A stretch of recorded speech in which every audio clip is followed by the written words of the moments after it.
Hello guys, welcome to my channel. ఇవాళ మనం discuss చేయబోయే టాపిక్ వచ్చి మనకి ఒక ఇన్పుట్ బాక్స్లో ఎంటర్ చేసిన వాల్యూతో ఏదైనా కలర్ ఇచ్చాం ఒక ఇన్పుట్ బాక్స్లో మనం ఎప్పుడైనా బ్యాక్గ్రౌండ్ బటన్ మీద క్లిక్ చేసామంటే ఆటోమేటిక్గా బ్యాక్గ్రౌండ్ మొత్తం అంతా కలర్లోకి ఎలా చేంజ్ చేయాలి అనే టాపిక్ గురించి ఇవాళ డిస్కస్ చేద్దాం. దాని గురించి మనకు కావాల్సింది ఏంటంటే ఒక ఇన్పుట్ బాక్స్ అనేది కావాలి. కలర్ నేమ్ ఎంటర్ చేయడానికి ఒక ఇన్పుట్ బాక్స్, దాంతోపాటు బటన్ కూడా కావాలి ఒకటి క్లిక్ చేయడానికి.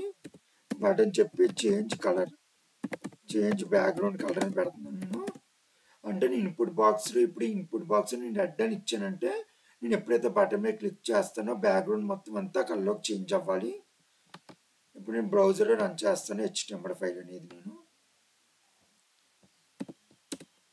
చూసారు కదా, ఇక్కడ నాకు ఒక ఇన్పుట్ బాక్స్ ఉంది. ఇక్కడ నేను రెడ్ అని ఎంటర్ చేసి చేంజ్ బ్యాక్గ్రౌండ్ కలర్ మీద క్లిక్ చేసిన తర్వాత ఈ వైట్ కలర్ ఉన్న బ్యాక్గ్రౌండ్ మొత్తం అంతా కూడా రెడ్ కలర్ గా చేంజ్ అయిపోవాలి.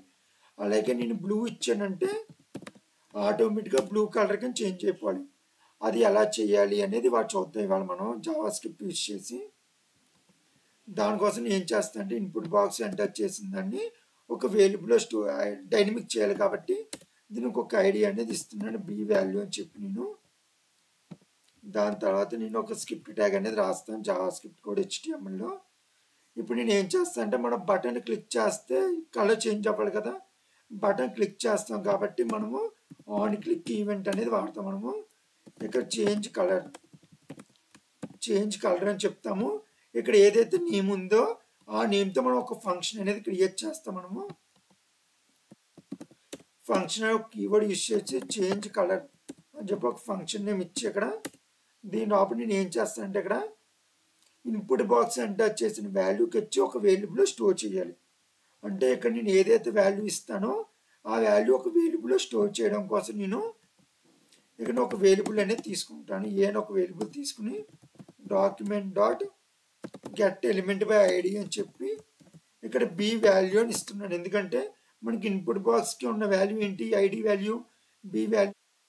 ఈ వాల్యూ ఇచ్చి డాట్ వాల్యూ అని ఇస్తున్నాను. అంటే ఆ ఇన్పుట్ బాక్స్ ఎంటర్ చేసిన వాల్యూని తీసుకుని ఏ అనే వేరియబుల్లో స్టోర్ చేయమని చెప్తున్నాం ఇక్కడ. దాని తర్వాత నెక్స్ట్ వన్ వచ్చి మనకి బ్యాక్గ్రౌండ్ అంతా చేంజ్ అవ్వాలి కదా. నేను ఇప్పుడు ఏం చేస్తాను అంటే document dot body dot style dot background colour equals అని చెప్పి ఏ అని ఇస్తున్నాను. ఇక్కడ చూడండి, నేను బ్యాక్గ్రౌండ్ మొత్తం అంతా చేంజ్ అవ్వాలి. దానికోసం బాడీ ట్యాగ్ అనేది యూజ్ చేస్తాను. ఎందుకంటే మనం వెబ్ బ్రౌజర్లో డిస్ప్లే చేయాలంటే మనం రాసే కోడ్ ఏంటి, body open tag close tag మిడిల్లో రాస్తేనే కదా మనకి ఈ వెబ్ బ్రౌజర్లో డిస్ప్లే చేస్తుంది మనకి. అలాగే కలర్ కూడా వెబ్ బ్రౌజర్లో కలర్ మారాలి కాబట్టి నేను ఇక్కడ బాడీ అని చెప్తున్నాను. ఇక్కడ డాక్యుమెంట్ డాట్ బాడీ చెప్పి బ్యాక్గ్రౌండ్ చేంజ్ అవ్వాలి కాబట్టి స్టైల్ అనే అట్రిబ్యూట్ యూజ్ చేసి నేను ఇక్కడ బ్యాక్గ్రౌండ్ కలర్ ఈక్వల్స్ టు ఏ అని ఇస్తున్నాను. అంటే ఇన్పుట్ బాక్స్ ఎంటర్ చేసిన వాల్యూ వచ్చి ఏ అనే వేరియబుల్లో స్టోర్ అవుతుంది కదా, ఆ వాల్యూ అనేది మనం ఏదైతే వాల్యూ ఇస్తామో అది బ్యాక్గ్రౌండ్ కలర్గా చేంజ్ చేయమని చెప్తున్నాం. అది అక్కడ మొత్తం వెబ్ బ్రౌజర్లో డిస్ప్లే చేయమని చెప్తున్నాం. ఇప్పుడు చూద్దాం. ఇప్పుడు నేను ఇక్కడ రెడ్ అని ఇచ్చి చేంజ్ బ్యాక్గ్రౌండ్ కలర్ మీద క్లిక్ చేశానంటే చూసే కదా వెబ్ బ్రౌజర్ మొత్తం అంతా రెడ్ కలర్గా చేంజ్ అయింది. అలాగే నేను ఇక్కడ బ్లూ అని ఇచ్చాను. ఇక్కడ నేను చేంజ్ కలర్ మీద క్లిక్ చేసామంటే ఆటోమేటిక్గా బ్లూ అనేది అయ్యింది. అలా మీరు ఏ కలర్ అయితే ఇస్తారో ఆ కలర్లోకి చేంజ్ అవుతుంది బ్యాక్గ్రౌండ్ అంతా కూడా.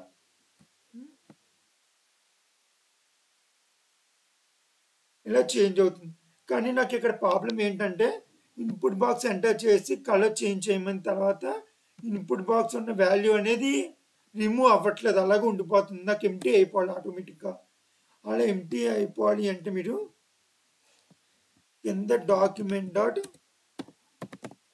గెట్ ఎలిమెంట్ బై ఐడి అని చెప్పి ఇన్పుట్ బాక్స్కి ఐడి ఏంటి, బి వాల్యూ కదా, ఆ బి వాల్యూ అనేది ఇస్తాం. ఇక్కడ ఇచ్చి dot value equals to quotations empty quotations ఇచ్చామంటే బి వాల్యూ అనే ఐడి ఎక్కడైతుందో దానిలో ఏదైతే వాల్యూ ఉంది ఆ వాల్యూ అనేది ఎంటీ అయిపోమని చెప్తున్నాను ఇక్కడ.